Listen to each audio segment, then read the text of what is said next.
We are live for semifinal number 2 at LPRT Chicago. My name's Tim Baghurst, joined by Commissioner TJ Bamba for this match.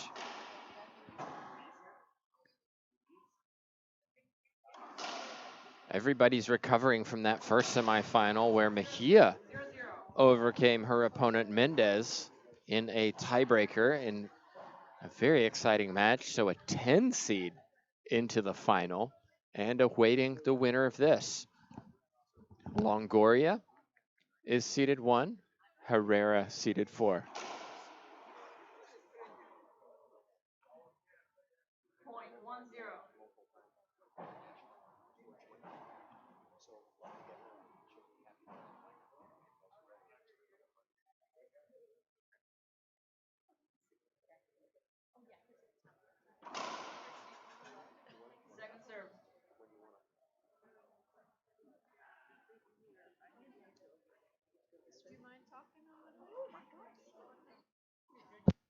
You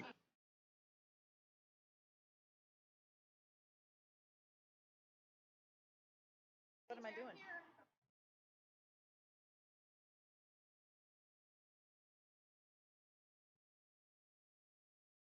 Oh, I didn't see that.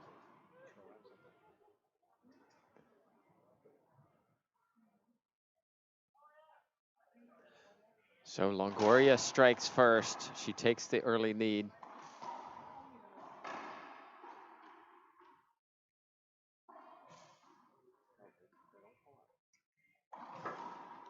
And look at that, what a shot.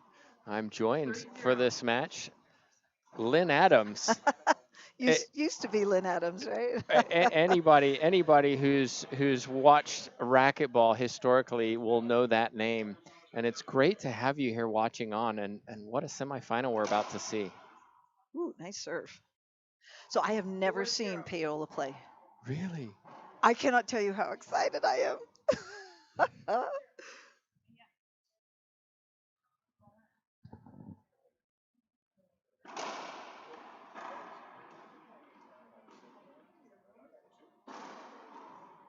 Wow, Nice. Herrera. Look at that boast. Right side wall to the left into the corner. Earns the side out. She relies so heavily on this drive serve. Point given. We'll have an appeal. Both line judges overturn the official, so call is reversed. Second serve coming up.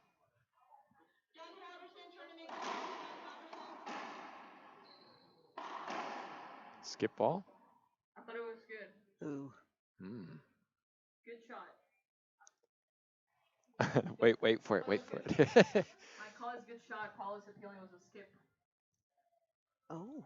One agrees, one disagrees. So call stands in the first point for Herrera. A little bit of drama to start this match, Lynn. I would have called a skip.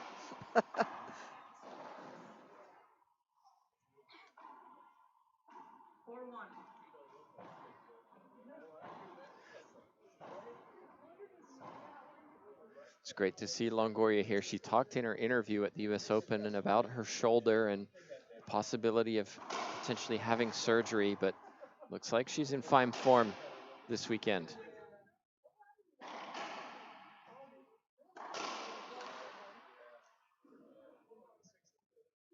But Herrera is the 4 seed for a reason. She can sure hit.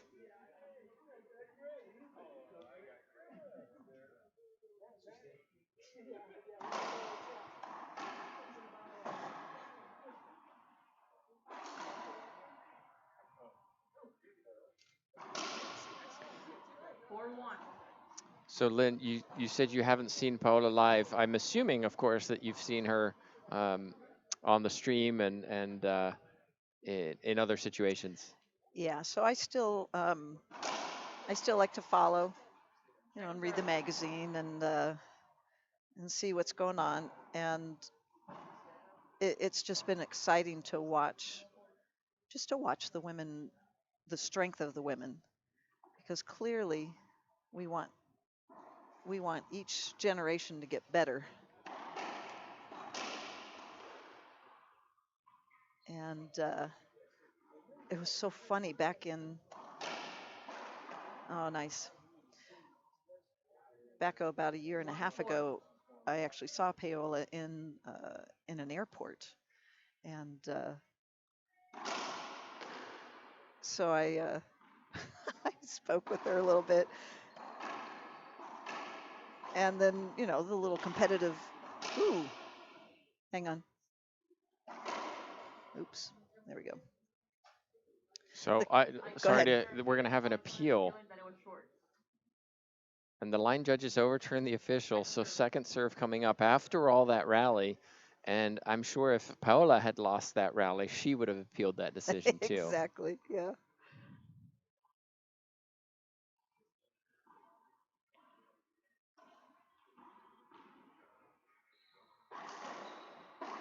Ooh. Rare skip from Longoria, and you could hear it too. 2-4. So how have you seen the tour change since you were involved and so successful, I should mention? And now it's a different look. What has changed for you when you watch these players versus how the competitors you faced? Like in this last 4 minutes of watching. Literally, this is like the first time I've seen the women pros play in. I can't even remember the last time I watched anybody actually play.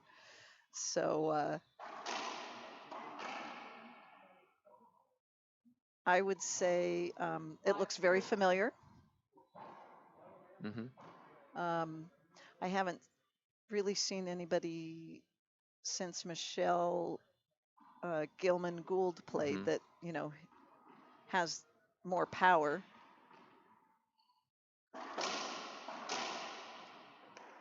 That was nice. But she hits it really flat. Very consistent. Longoria makes very, very few mistakes. Yeah. And a good decision maker on the court. Yeah, you can tell she's really smart. Oops. But skip that. Yeah, that was a skip. I thought it was good. Oh, we'll have an appeal from Herrera. I called the shot good. Alexander's appealing that it was a skip. One agreed, one said they couldn't see, so call stands. 7-2. 7 serving 2.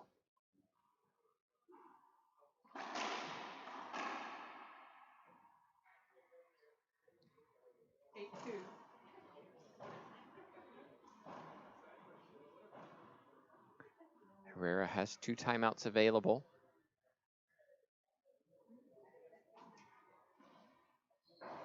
Pretty serve. And we'll take one. It's 9-2. She heard you. Well, sometimes they listen, Lynn, sometimes. So, historically, tell us, what playing on tour was like back when you were competing. Just give us that perspective for those of us who either may not remember or weren't there. I would imagine it's fairly similar. I mean, we would play 10 to 15 events in a season, and so it was a lot of fun to travel. It was a very sad day when all my miles were finally gone, and I said to my husband, "These are our last miles." And I mean, just the camaraderie among the women. It was good friendships that still I consider my friends to this day. And in fact, I just saw Malia heard. Bailey. You heard? There were some screams. Yeah, I didn't even know she was going to be here. That was so exciting. So it was so much fun, and that people would give you money for playing a sport is just the most bizarre. It's just bizarre. To this day, it's bizarre. So I'm going to assume that it's probably very similar to that. I don't know.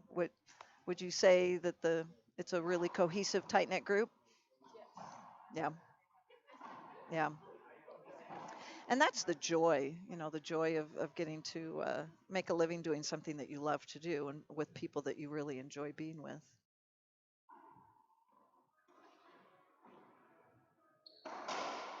It's just smart from Longoria. After the timeout, switching it to Herrera's forehand. Herrera with the loose return. Longoria puts it down, 3-shot rally.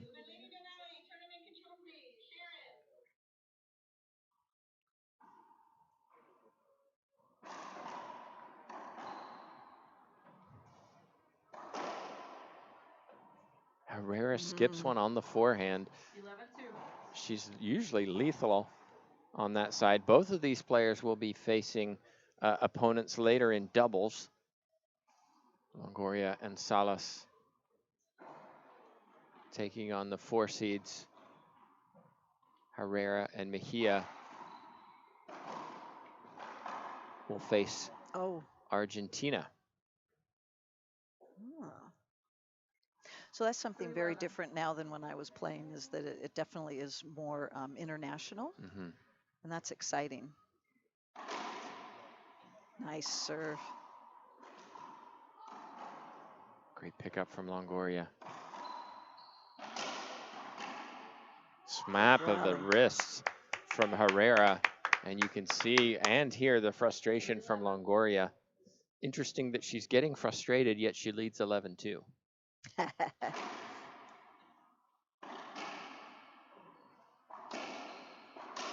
That's because she's a competitor. That's right, a perfectionist. Yes, absolutely. 11-3. So I love how you mentioned a 3-shot rally. That was always the goal, is that every rally would be 3 shots.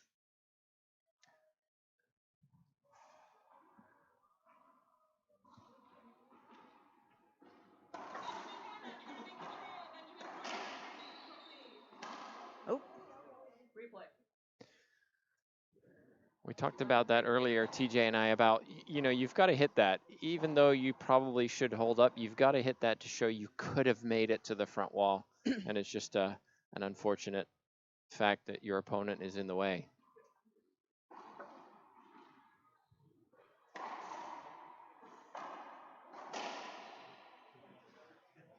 Herrera caught too far forward. 12-3. 12 serving 3. Longoria in complete control right now.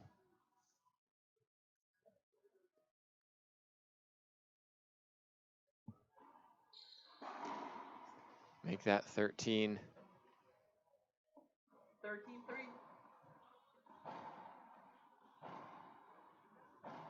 Longoria, such a professional on and off the court. She spends so much time off it, not only training, but also with sponsors.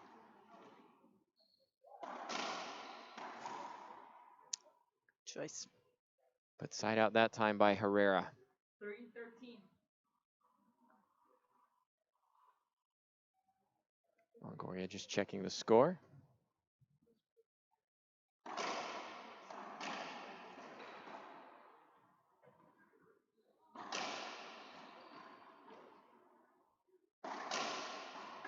Smart. Nice rally. So Lynn, you were 4-13. We follow international rules, play to 15, tiebreaker to 11, win by 1. Okay. It wasn't the same when you played. Very nice serve. We played so many different methods of scoring. Really? Yeah, we did games to 11, 3 out of 5, score on every rally. We did games to 15, score on every rally. We did. 6-13. I mean, we experimented with a lot of different things.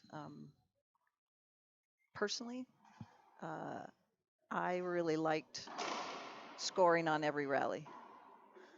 And can I ask why? Because it kept everything, it kept your concentration always up, because you could not let down even for a moment. Because if you made a mistake, you lost a point. Right. Whether you were serving or whether you were receiving it, it really didn't make a difference. So I felt like it really elevated the play a lot, because people got a lot. You just had to be more precise.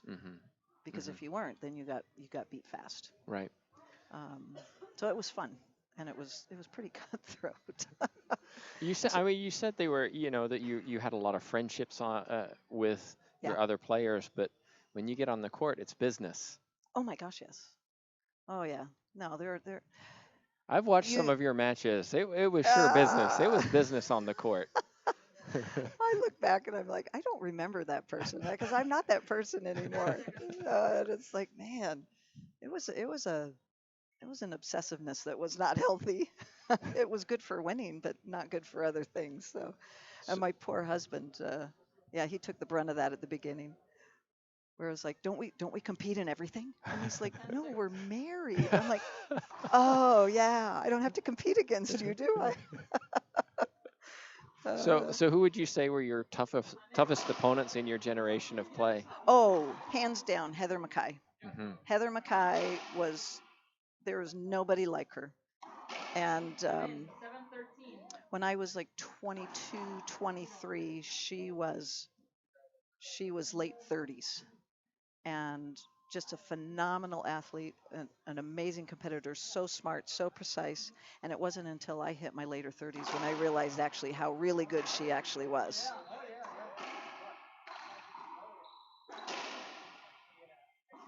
Oh, Wow. nice shot. Oh, that was so pretty.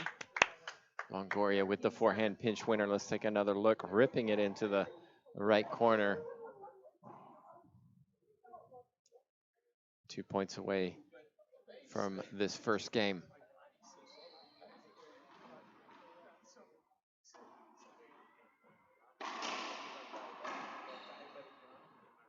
I thought Longoria was holding she held up, yeah. and then said, no, I'll change my mind because I can win this rally. Unless it didn't work out well, right? Wait a minute. Then we'll have an appeal, up, right? Yeah. Game point number 1 for Longoria. She's dominating this first game.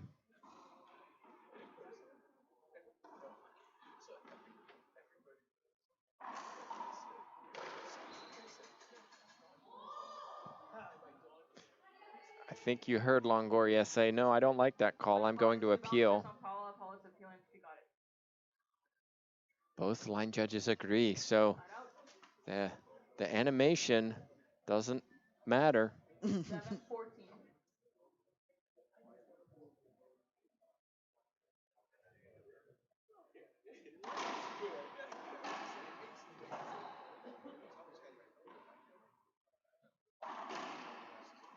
Skip ball Longoria. 8-14.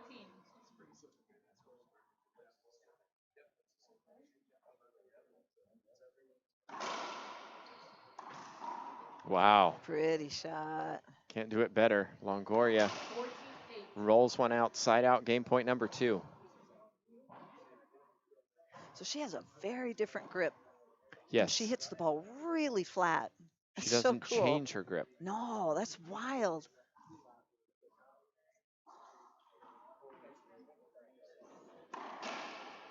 Nice.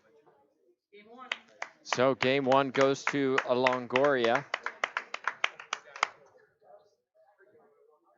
I think we'll take a little break. Players have 2 minutes. Herrera needs to adjust her game if she's going to get back in this match. But right now, it's business as usual for the world number 1. We'll be right back.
Welcome back, everybody. Tim Baghurst joining you for game number 2. It's been all Longoria so far. Herrera won some points, but the consistency, the athleticism, and it has to be said, the power of Longoria has controlled Herrera.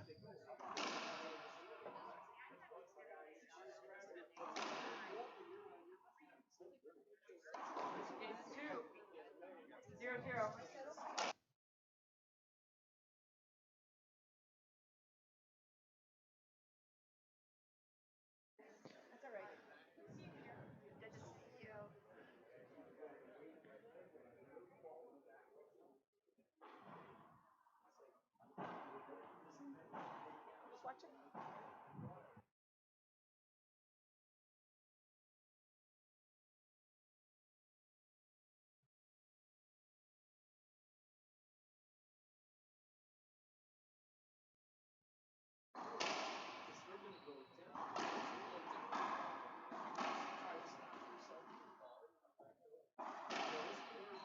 Oh my. Beautiful shot from So pretty. Longoria.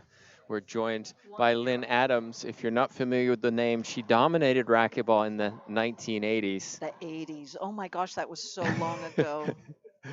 And I'm only 40. How is that possible? You are a talented junior. Yeah. Pretty, pretty. So flat. I love that. Longoria continuing where she left off game 1. 2-0.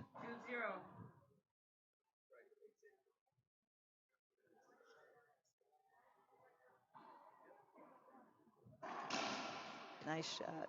And to give you a perspective, you know, it's worth going on YouTube and looking for Lynn on there. You can see some of her matches and just see that, you know, the different equipment as well. It's changed a lot, racquetball, and yet it's still the same. 2-0. Yeah, the early years that I played was the very small little racket heads, and then you know, in the towards the middle of the 80s, we got the nice big things, so you could smack the bejeebies out of the ball. Pretty shot. Beautiful shot. I do not play anymore. 0-2. I actually had to retire in '91 because I have multiple sclerosis, and my legs wouldn't play anymore. Oh, that was such an opportunity she just lost right there. Skip ball from Herrera. Yeah, that hurt. It's interesting that Longoria is hitting a lob serve as a first serve. Well, she's been getting a lot of setups. The ball is really bouncy, so it's hard to keep it off the back wall. So very smart play to get a lot of ceiling balls, and then she'll just take it off the back, and then you're done. Yeah, Longoria is too good. You give her an opportunity, she'll take advantage, that's for sure. So there's a setup. That's why she's hitting a lot of lob serves. She can just get setup after setup. Goes to show you that you don't always have to rely on a great drive serve to win points. Yeah. Well, and if your opponent is at all, there's a setup.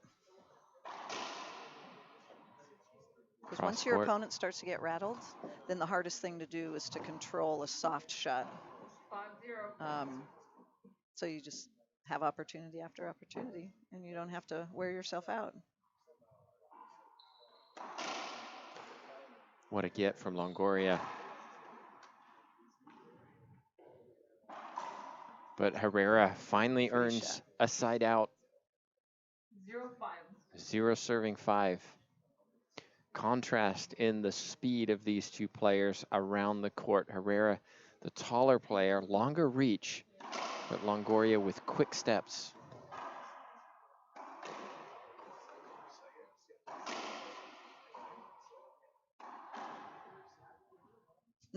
And the ball just dies in the left corner. Herrera walks to the back, muttering to herself. Lynn, place yourself in the position of Herrera in the back. You've lost the first. You're down 0-5. It's mentally, it's difficult. What do you do to kind Ooh, of fight that? oh, I was going to say what she was about to do is just try to speed it up a little bit and put it back into her control pace.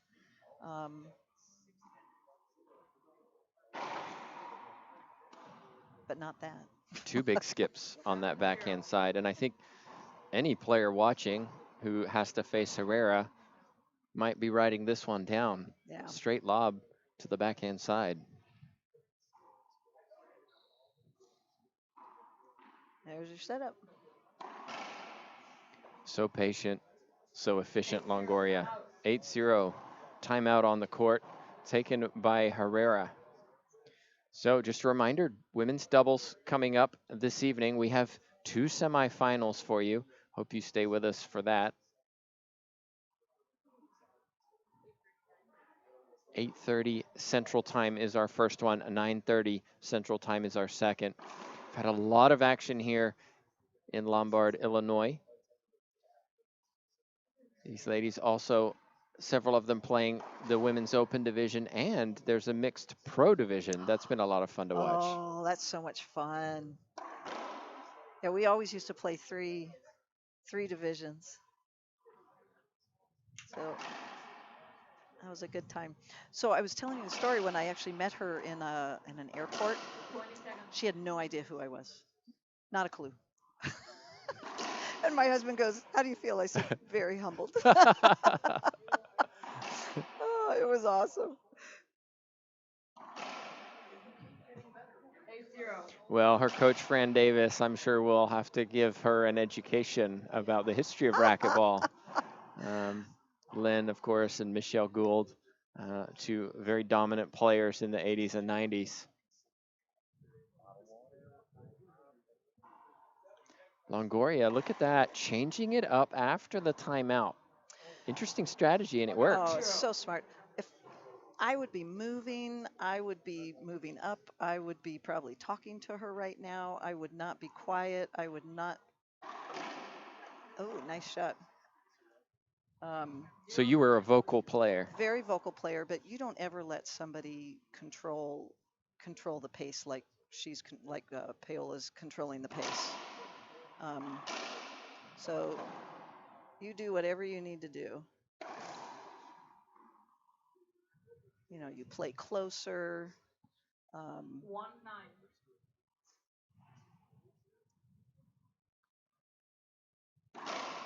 I'm good. Yeah, you went up. We'll have an appeal from Longoria. Serve was called good. Second serve coming up because call was overturned by the line judges.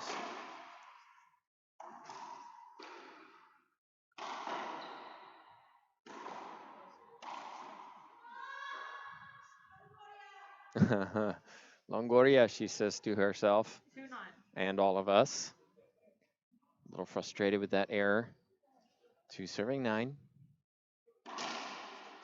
Short. Winner will face Second serve. the young Montse Mejia, just out of juniors, a year out of juniors, and now finds herself in her first final tomorrow, the 10 seed. Has played extremely well this weekend, 9-2. and she'll be in our semifinals this evening in doubles as well.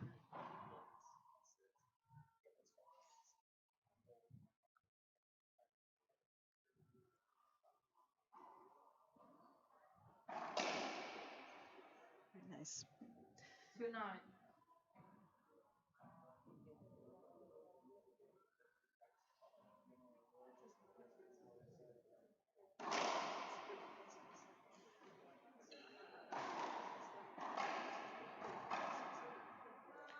Make that 3-9. Longoria had the opportunity. 9. Don't usually see her this animated. Really? Again, yeah, she's usually very calm and consistent. Well, she's made some pretty big unforced errors, and so she knows that she has the momentum, and Right. you don't want it to switch because I'm assuming the other gal is not ranked number 4 for nothing. No, So she's definitely a shooter, and yeah, if you watch the doubles tonight, you'll see her very effective on this left side. In fact, she and her partner, the current U.S. Open champions. yeah. So she doesn't want the momentum to shift because then when that happens, anything can take place. So that was a beautiful serve. Straight down the line. And you can see there's been a momentum shift. Absolutely. 5-9. Yep. Longoria checking the score. Another point, I think she'll take a timeout. Yeah, I would agree.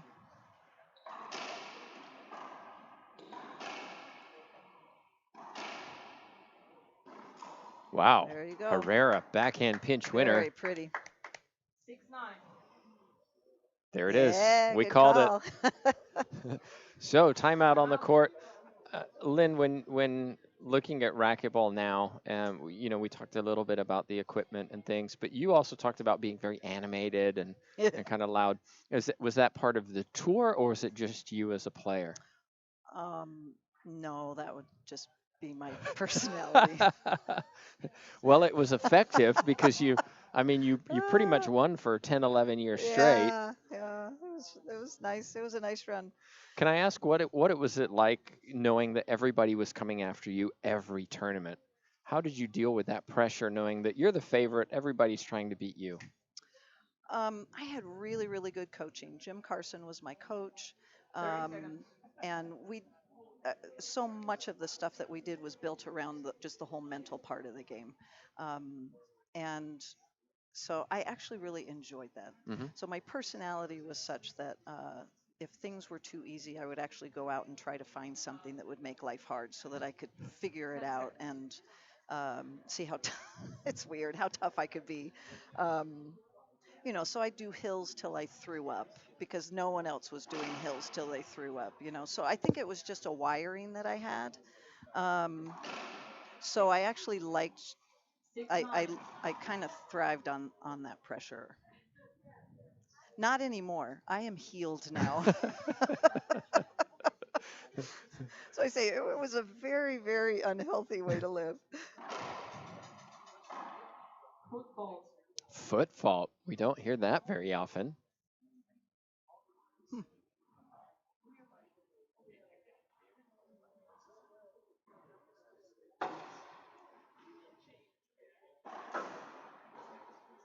And another point for Herrera. She's finding her range. She's fighting back. 7-9. And she's really attacking the ball. Let's not have rallies. Let's have me hitting kill shots. 7-9.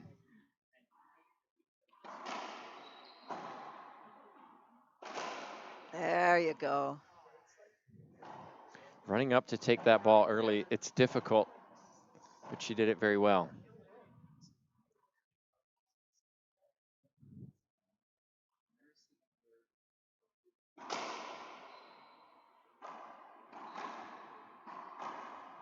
Oh.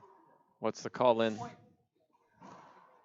Yeah, that was an avoidable. Absolutely. Avoidable I was going to hinder. see if she was actually going to call it because usually refs don't call it. Ref for this match, Maria Renee Rodriguez, the LPRT's official.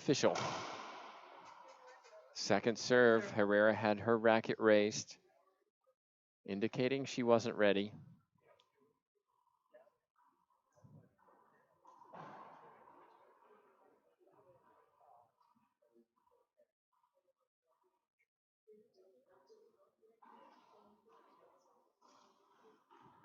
There you go.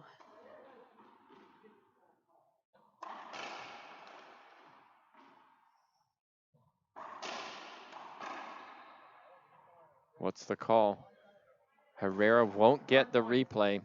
We'll Ooh. have an appeal. Point. Alexander's appealing replay. Both line judges agree, so they determined Herrera couldn't retrieve that ball. 11-7. Point for Longoria, 4 points away from this match.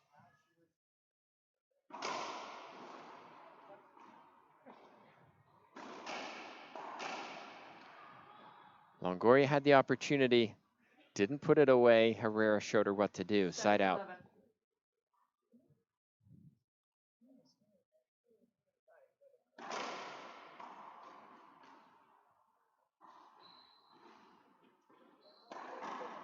Ooh, Then Herrera's a left-handed player. Not very they many should on all be tour. shot and put out of their misery. I'm just kidding. I'm left-handed. I'm so sorry. Uh, You had nice. players on tour who are left-handed. Oh yeah. So was there a different strategy when you played them? It would depend on the player, Okay, but it would you'd have to do some flipping with your brain. sure. Um, but yeah, Marcy Drexler was in my day was the big lefty, who just was she was like a fly that could just get everywhere. And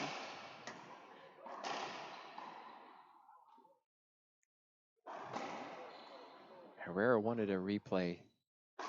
Play continues. Longoria, too low, too flat, yep. side out. 7-9.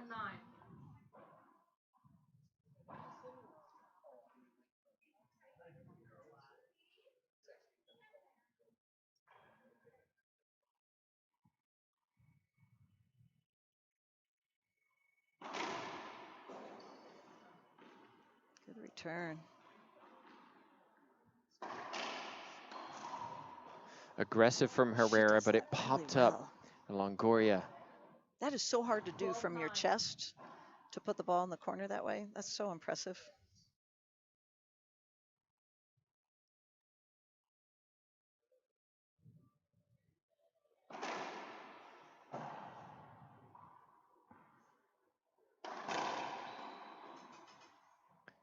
another point for Longoria, 13-9. 13-9, timeout. Timeout by Herrera. It's her second and final timeout. You have them, might as well use them. You're down. Oh my gosh, yes. Maybe a point too late. I want to go down there and tell her some things. Okay, so let me ask you, what would you tell her? Oh. She can hear me though, right? No, Really? really. Okay. Because I don't. Yeah. So right now Paola's going to get real aggressive. Maybe not so much on her 30 serve, but seconds. in all of her shots. And so I think what she's going to need to do, she needs to cut off some angles, which means she needs to play much closer to Paola. She's actually giving her quite a bit of room. So put the pressure on her of Yeah. just, look, I'm right here. Yeah, absolutely. I'm not in your way, but Right. know my But presence. you need to know that I'm right there. Time in. 13-9. Because I'm assuming from everything that I've read and everything, this is when Paola's going to get really good, actually. Probably will not make a lot of mistakes. 2 points away from this Yeah. match.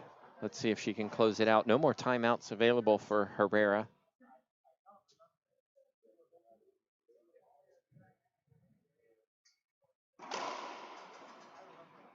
Second serve.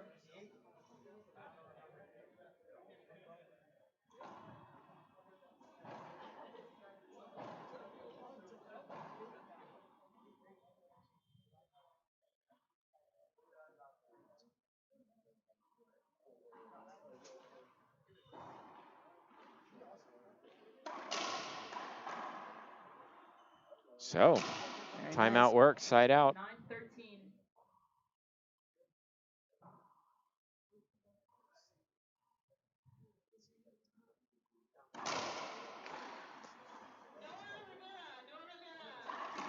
Mm, 13-9. that's too bad. She did that very well. She got what her she set wanted. up. She got what she wanted. Yep. So she did that well. Sorry.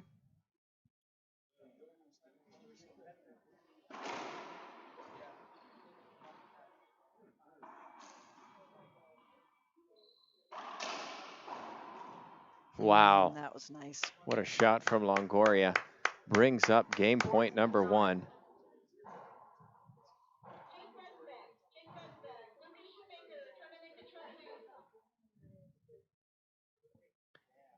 Can she close it out? Pretty With an ace serve. serve. So Longoria claims it with a drive serve to the left side, unreturned by Herrera. So Longoria advances to the final 15-8, 15-9 to face Monse Mejia tomorrow. Lynn Adams, thank you so much for joining me.